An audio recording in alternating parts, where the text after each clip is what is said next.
Fellow YouTubers, we are hanging out, doing some laundry, about to get the wands ready for shipping. Sydney Watson came out with another video, White People Bad Part 2, because I'm so sick of this. You know, I'm sick of it too, to a degree, but the problem with racism is it affects every race to a degree, some worse than others, but the longer this goes on, the less I understand. Hi, my name is Sydney. Welcome back to my channel. So as I started editing this video, I realized I forgot to add that this video is sponsored by Surfshark. Cowabunga! I got a local wand order here in town, thanks to Alex Campbell, who found a customer. I'm literally the only professional wand maker in town that makes them by hand. That's actually kind of cool. But aside from that, we got we got a lot to talk about. And the problem with our society is every race has a negative stereotype, and the negative stereotype for whites is that we're all racist, and it doesn't help the argument or the situation when that ends up being the case.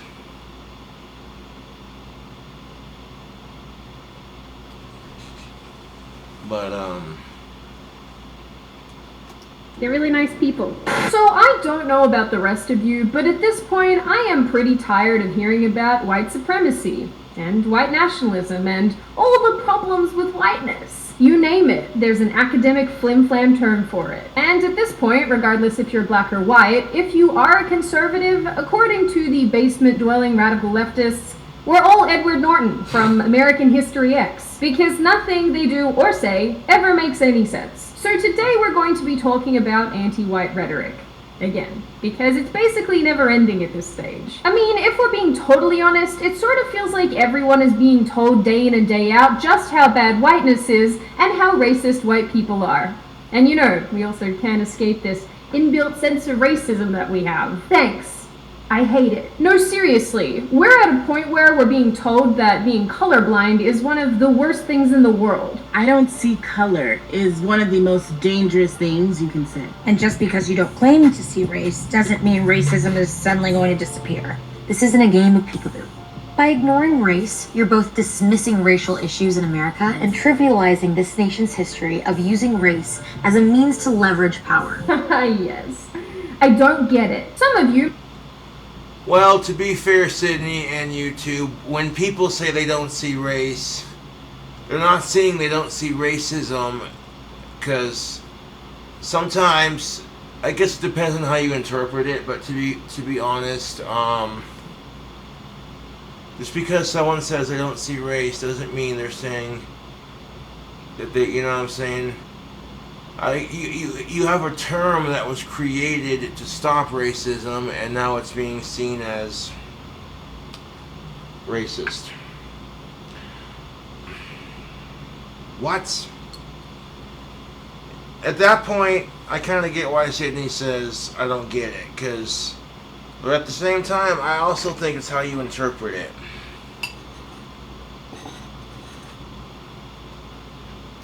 You might even remember such episodes as, "Can my children be friends with white people? Robots are racist. Why does the US military celebrate white supremacy?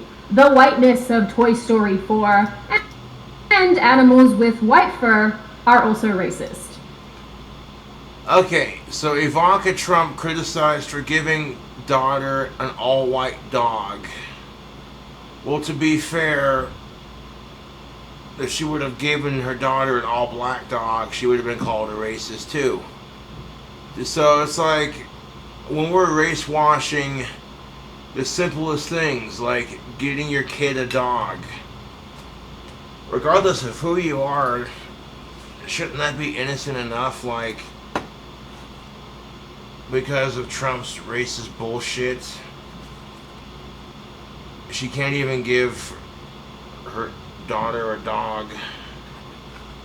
But not her, because of her husband's BS, you know. That's kind of unfair, dude. But that's life. And you know what's unfair? Honestly, more than that, the fact that minorities like African Americans have had to struggle for like 400 to 500 plus years just for civil rights and for freedom. It's ridiculous.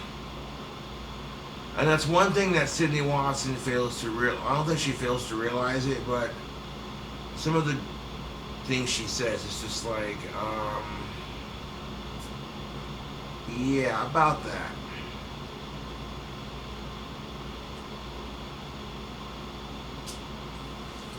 I think people just look for a reason to be pissed off, so the simplest thing of, you know.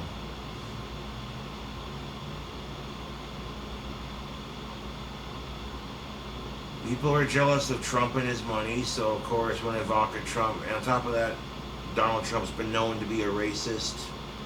And on top of that,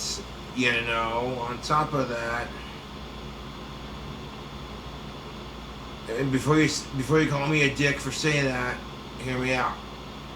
Barack Obama got his girls a white dog. Nobody said it was racist.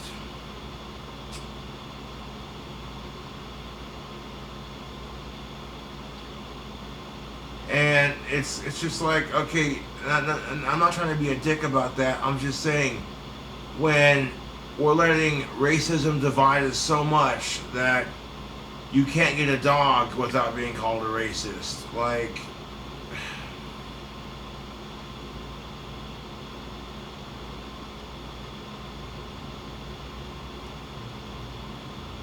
it's ridiculous.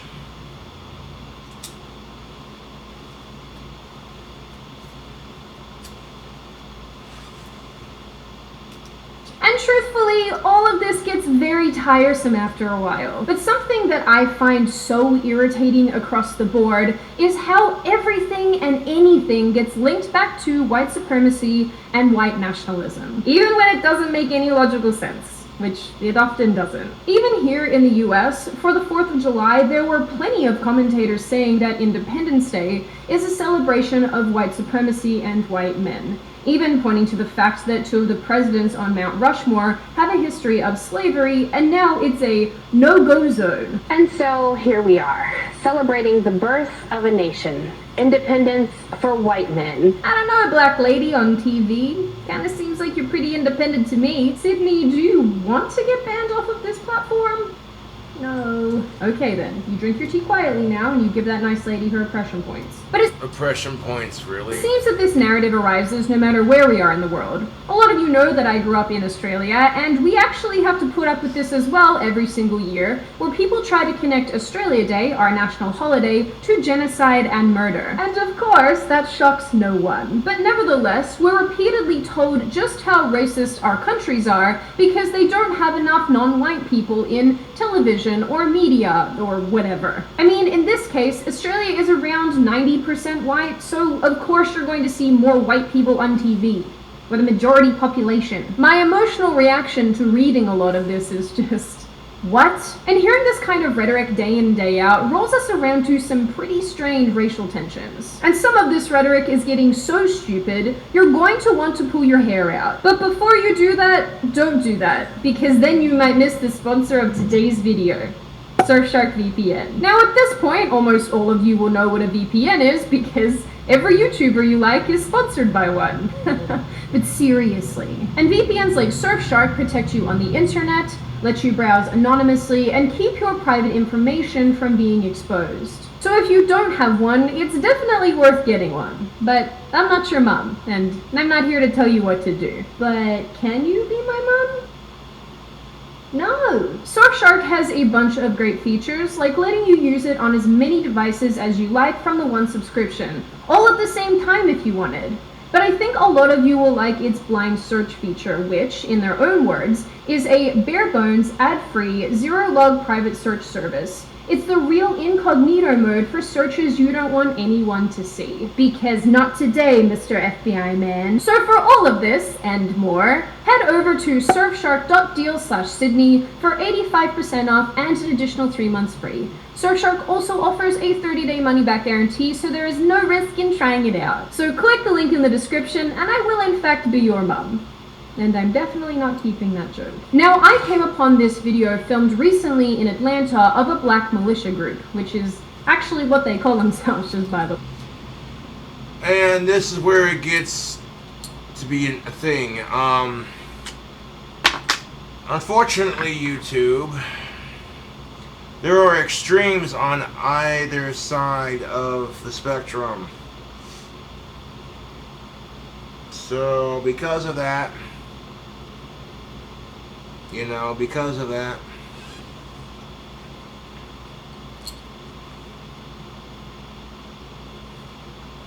it's gonna give both sides a bad movement. Especially if one side is known for being racist and the other side is sick of the oppression. It just means everyone's way too aggressive. Everyone just needs to calm the fuck down.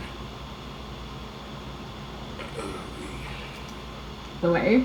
And they go up and approach this man's car for, I guess, like, smirking at them while they're posturing how tough they are. You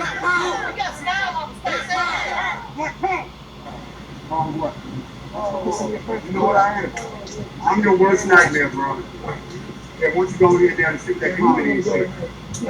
This ain't the one you want to talk to, bro. We ain't no Black Lives Matter. We ain't none of that bullshit. Go ahead. Sit on. We're Black Militia and shit ain't your worst nightmare. Go ahead. We're Black Militia, bro. What are you? What are you in the question? Everywhere you go, you invade, steal, rape, rob, and kill. Then you steal people's culture. Then you have to learn to have an attitude about it. Where's our reparations? Thank you. Of course. I like the song. What did I do to you? It's not what you did. What the amateur people did. You benefit from that. Go ahead, that white narrative before you lose your life. I ain't gonna get in this with y'all. Now, if you didn't catch that for whatever reason, our friends are shouting Black Power, telling our other friend he owes them reparations, and that he is in fact to blame for the actions of his ancestors. I mean, just look at this guy. He probably doesn't even have any ancestors from that time period anyway. And even if he did, he's suddenly to blame for the actions of a feudal slave owner back in, like, I don't know, the 1800s? Just... more like early 1800s. Are we all very stoned? I mean... No. We're not all very stoned. I mean, the bitch of it is that slavery and repression of people's culture, it's been going on since the dawn of time, and if this is the standard by which we're doing things now, then I want everyone to be aware that literally millions of European white slaves were traded by Muslim and African pirates, you know, and I have European ancestry. I'd like some reparations, please. Now, the clip in question actually came from one of 2 live streams, which I watched in full, the things I do for you guys. And it appears that a large portion of this group do actually believe in black separatism and black nationalism, which is actually something that we've talked about before on this channel. Someone really ought to tell these guys that there's an entire continent full of African people, most of whom are already practicing black nationalism. Sydney, this is not really what I meant when I said drink your tea and try not to get banned. Now, my question here is, what makes a group of men in Atlanta take up arms and start patrolling the streets? Well, that's likely the result of being force-fed a diet that tells you that white people are inherently racist, and we're all blue-eyed devils that are out to stomp on your freedoms and inhibit your life. I'd argue that it's the same attitude and narrative that links being white to racism and privilege at almost every opportunity, which has resulted in very clearly racial hostility and tension, but also a bunch of self-hating white people, which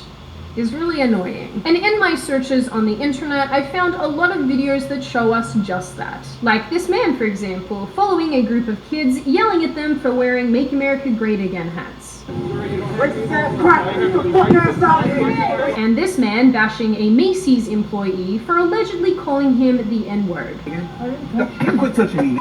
And this woman just doing whatever this is. On your Enough of you we got, boo. blood is on I hope your they kill hands. all the white babies. Kill them all right now. And this because why the heck not? If you don't support Black Lives Matter, I'll break your kneecaps. Now guys, don't get me wrong, I know that there are a bunch of videos out there showing white people doing super racist things as well. I know, I'm aware. And I'm not here trying to suggest at all that white people don't engage with racism and don't do racist things. They're Democrats usually. Wow, clever. You thought up that one on your own? If you have a problem figuring out whether you're for me or Trump, then you ain't black. The problem with racism, Sydney, is racism exists in all political parties. There are racist Republicans, there are racist Democrats, and regardless of... But the venom that comes from anti-white rhetoric is, in my opinion, fueling why people feel justified in going out and bashing someone simply because they can. In the same way that people feel justified going out and hitting or attacking people for supporting Trump. In the case of the Macy's employee, for example, why was the first response to hit him? If he did in fact say the N-word, which mind you, he didn't, why was violence the first response to that situation? With the kids in the Trump hat, why say anything at all? Why go to the effort of berating someone simply because you disagree with them politically? When the media is telling people day in and day out just how racist countries like America, Australia, and Britain are, when people are being told just how much white people hold them back, that we want to commit hate crimes against them, that we're the reason that their life sucks, people are probably gonna get kind of hostile towards us eventually. And if you're being told these things from the time that you're a teeny itty bitty little pudding person, then it's not particularly shocking to me that someone would grow up absolutely hating or feeling negatively towards the white population. Doesn't make it less racist, but I get it. And some of this anti-white rhetoric is actually pretty subtle, but coming out in the most bizarre ways. In these allegedly internal documents from PayPal, they now view white advocacy as something that can get you banned from the platform. So you can advocate for black people, Asian people, Hispanic people, but you cannot advocate for whites. That gets you sent straight to hell, my dudes. Straight to PayPal jail.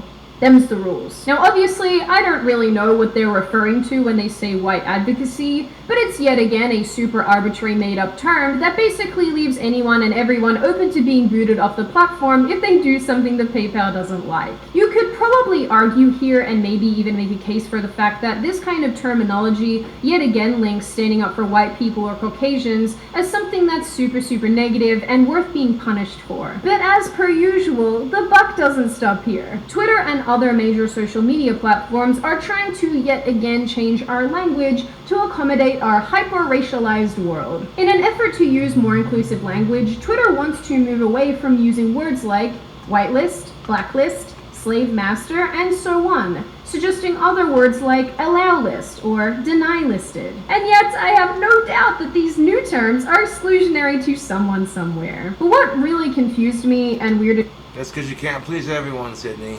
me out was that this is not even an uncommon idea. The internet is full of the concept that terms like whitelist and blacklist are intrinsically linked to racism. Due to the Black Lives Matter movement, we're changing the name of whitelist. Black Lives Matter? What? Rename the racist term whitelist to safelist in setup. No, but actually, what? Now the look on Sydney's face, she's just like, huh, you kidding me? Here's the thing of it, you two, and I'm being totally serious. When whites have a history of being racist to everyone else for so long, including themselves, believe it or not, the Scottish and Irish immigrants were called the N-word when they came to this country.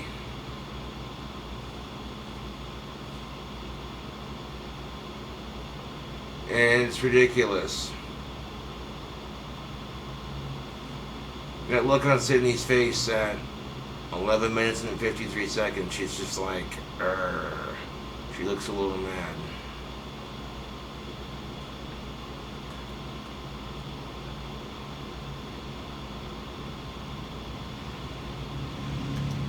The terms whitelist and blacklist are rooted in the racist concept that white equals good and black equals bad.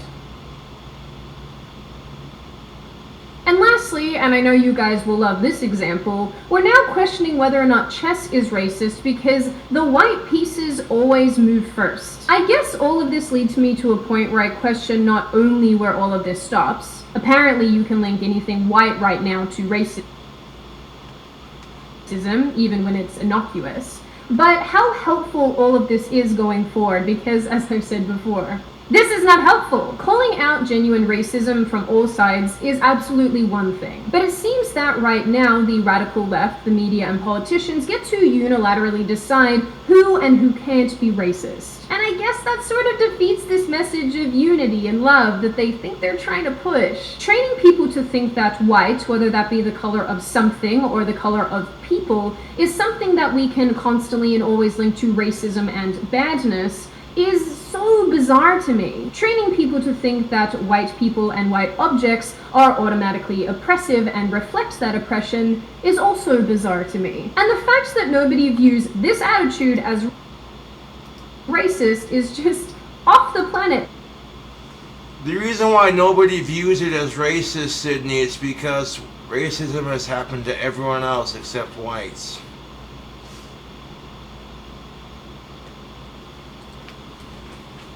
For the most part, the last 400 or 500 plus years.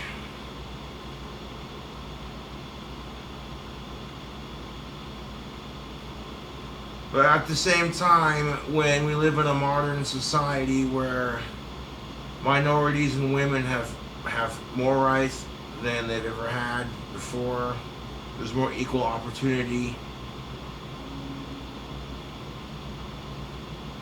You know what I'm saying? That doesn't mean, oh, now it's your turn to be picked on. No, because fighting fire with fire is just going to make it worse.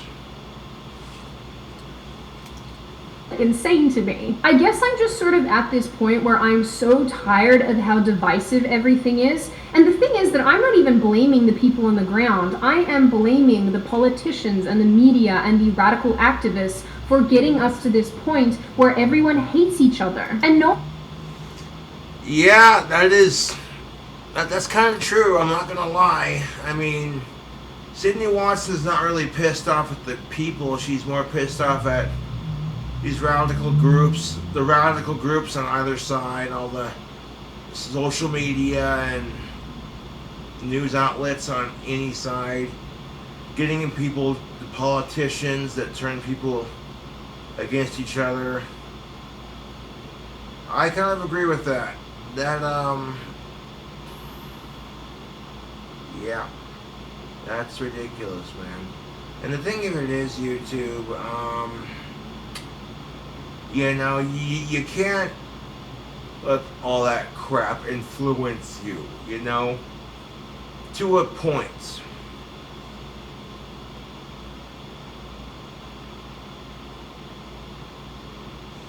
To a point.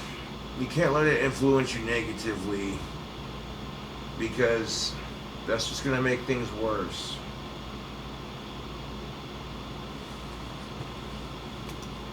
Knowing that a lot of what we're told is not even grounded in fact is even more frustrating to me. So I usually try to end these videos with a summary of my thoughts, but in this particular case, I'm just going to summarize by saying, I'm just tired of this. I'm tired of all of it. I'm tired of the divisiveness. I'm tired of the anti-white rhetoric, and I really hope that people start actually waking up and seeing through it, because as far as I'm concerned, it's absolute garbage. So, before I open the floor to all of you beautiful people, this is just a reminder that you can download Surfshark VPN using the link in the description. When you do, you'll receive 85% off and 3 months free. And, you know, support these guys because they support me and they're actually really nice people. So, there's that. Now, I open the floor to all of you. What do you all think?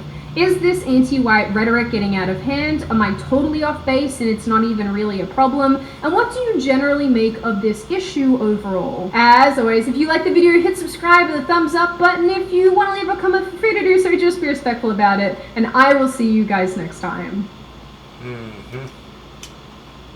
Well, YouTube. It was about the third week into...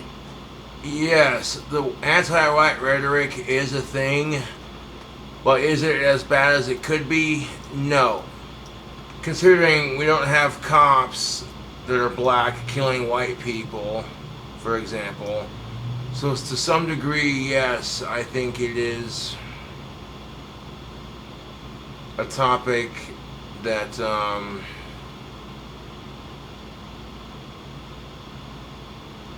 it is a topic that if we're going to discuss it, then anti-white rhetoric is a thing. But at the same time, it's not as bad as some of the anti-rhetorics that have gone around with other people. So,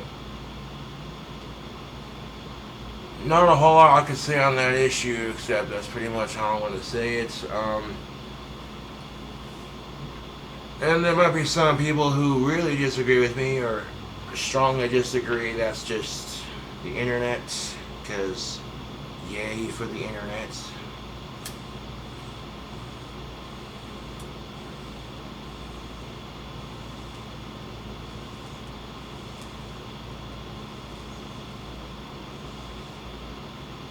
I'm gonna go back to doing laundry. I'll catch you cool cobras on the next one.